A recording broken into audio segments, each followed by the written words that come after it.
Hello everyone and welcome to another Montessori video. Today I'm going to be speaking about floor beds, what the benefits are, what the pros and cons, problem solving, etc. So let's dive right in. Just to set the context for the floor bed, while Maria Montessori, she was alive, through her studies and through her scientific observation, she noticed that children throughout the world developed in very similar ways, even though their environments were a lot different, climates, etc.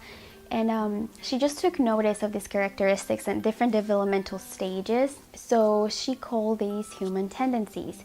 One of them is exploration. What exploration means is that humans tend to explore their environments, explore, master, and conquer their environments, and to gain knowledge from their environments.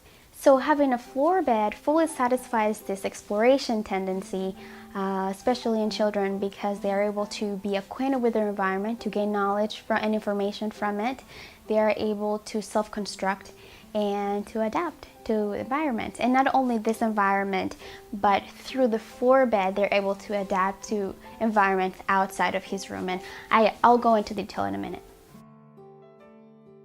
So now I want to share a little bit of our experience with our son and the floor bed. So before he was born, we had already decided and committed to having a floor bed, even if a lot of family members offered constantly to buy us a crib, which is just so kind of them, but you know, we just kind of had to stick with the plan that we had. A few things that we did to prepare for his room.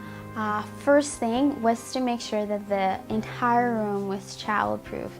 So that meant we put in the outlet plugs.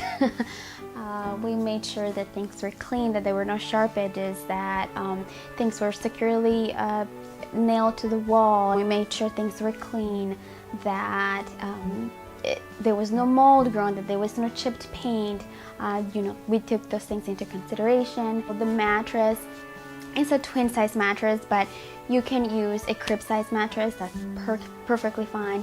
We just had a twin size, and that's just what worked for us. And we also had a camera in his room. We still do a surveillance camera that I can access on my phone. We have a sound monitor, and so we were able to just to keep an eye on him, you know, make sure he was safe. So when my son was born, we had a Moses basket next to in our bedroom. My husband and I's bedroom next to our bed.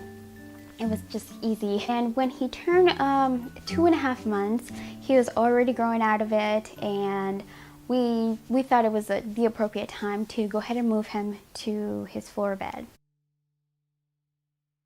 Steps that we took to make the transition a little bit easier. One of them was taking naps with him on the floor bed with him, and he loved that. Besides taking naps with him, we also cuddled with him and sang to him and prayed with him on the bed, just so he was comfortable. Now, when my son turned 1 year old, we exchanged the top half blanket that was tucked in on the sides, and we exchanged it for a comforter.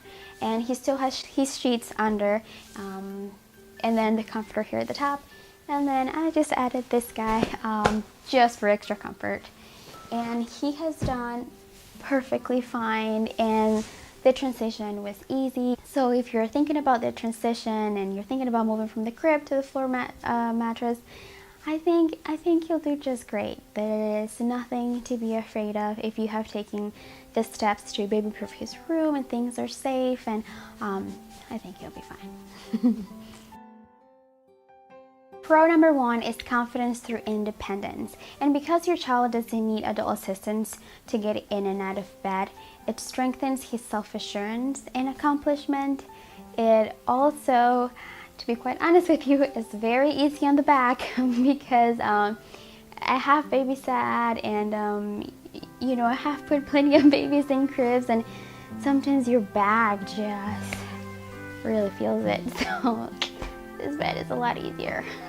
Number 2, which is easy to nap with your child, because you don't have to cross or jump over any fences or you know, or be afraid that you're gonna break the crib. So yeah, and a big plus is it's also very good for breastfeeding. It's a lot easier. Pro number 3 is it also makes it easier to comfort your child when he's sick. Or for example, for us, my son, there were plenty of times when he had teething pain or had a fever or whatever, and it was just so easy to come in the room and lay down with him. Pro number 4 is it helps develop his decision making. So you guys may come in the room in the nursery and he will signal to the bed when he's tired. Or he will just start making his way to the bed when he's tired. Or if he's well rested, he simply will just continue playing with his materials and then make his way to the bed. I think you will see that it is just so beautiful to see them just being independent in a controlled environment, of course. But it's just beautiful to provide that opportunity for them. We already make a lot of decisions for them throughout the day, so this kind of gives them a freedom to choose, and freedom gives us worth and power. So I think it's a good thing. Pro number 5 is sleep becomes a very pleasurable experience rather than an imposition, and in a very controlled manner. He feels he's in control of his life. Pro number 6 is, of course, it helps strengthen his tendency of exploration because of the freedom of movement that he has. He's able to get in and out of the bed as he chooses. So when your child starts crawling, eventually he will discover stairs, or at least my house has stairs, and his experience with the bed will remind him to stop when he reaches those stairs. Because he knows what happens once he passes or crosses over the edge of the mattress, it would also tell him the consequences of what would happen if he crosses that first step. So this shows us self-control, especially of his body, self-discipline, and cause and effect. It is so great to see how just this floor bed changes your child's perspective of his surroundings. I can only think of one, and that is it takes a lot of commitment. I can tell you that from my experience, my son, he would get out of bed, he would make his way out of the room, he would start working with his materials, he would try to pull the diapers out of the little diaper box, he would try to open drawers in his room. And it's a good thing. It's never a bad thing when your child explores his environment. It is not a negative thing unless it is harming him in any way. But when he just is having a little bit of a hard time just staying in bed, I think it takes a little extra step from us parents to lovingly come and gently guide him back to bed. Go through a checklist, through a mental checklist. So if I put him in bed, he gets out, I come back in, I put him in bed again, he walks out. I would do that maybe 3 or 4 times, all while thinking of my mental checklist. So for example, the temperature of the room, I think about that. Is he in pain? Is he sick? Is he currently having growing pains or teething pain? Is it too dark? Is it too bright in his room that it could be stopping the melatonin production in his body? Does he have a leaky diaper, or did he just poop? Or is he hungry? That I think with my son, the main reasons why he wanted to be or step out of bed were because he was either hungry or had a poopy diaper. And he would let me know that by stepping out of the bed. Like there's something going on with me and I just can't be in his bed at night. There's a reason why I can't go to sleep right now. Because there were times where he just wasn't maybe that tired and he wouldn't fall asleep right away when I put him in bed, but he would still stay in bed. There were also times when he would just get up and he was rested. He maybe did need a nap, and I would keep putting him back in bed, but he just kept playing and interacting with his work materials.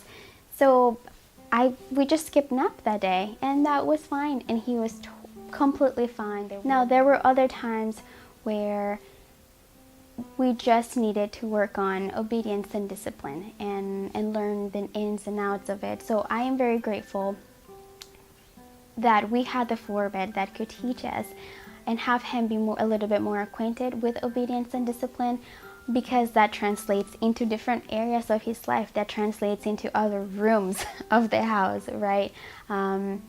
So I'm glad that we had those opportunities to teach him obedience through discipline and staying in bed and knowing that this is something that he really needed for his well-being, that it wasn't something that I was imposing on him, but that at that time he really needed rest and he really needed to stay in bed.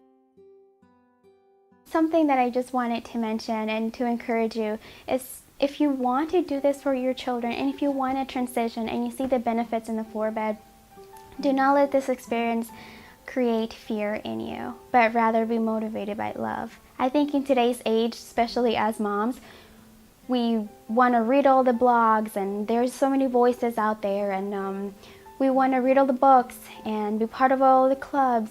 And I think sometimes simplicity is so beautiful. All of these things can leave us very overwhelmed, very confused, and we lose a lot of confidence, because at times, maybe I'm just speaking for myself and maybe I'm just preaching to myself here, but it can leave us just not confident. And I want you to be encouraged that if you are doing this out of love, the result is going to be lovely. And if this is something that you want to do with your child, be encouraged. You're not the only one. If you have questions, please let me know. Please leave them in the comment box. I will try to reply. You can email me, you can Facebook me, you can find me on Instagram, and be encouraged. We can walk through this together, because my child still uses his floor bed. It's not like he's done, right? So yeah, be encouraged and don't have fear. You are doing so much already. You are doing enough. You don't have to try all the remedies. You don't have to read all those blogs and be overwhelmed. Be confident. We got this. Okay, I love you all. Have a great rest of your week. Thank you for watching. Please make sure to subscribe, and yeah, I'll talk to you guys later. Bye.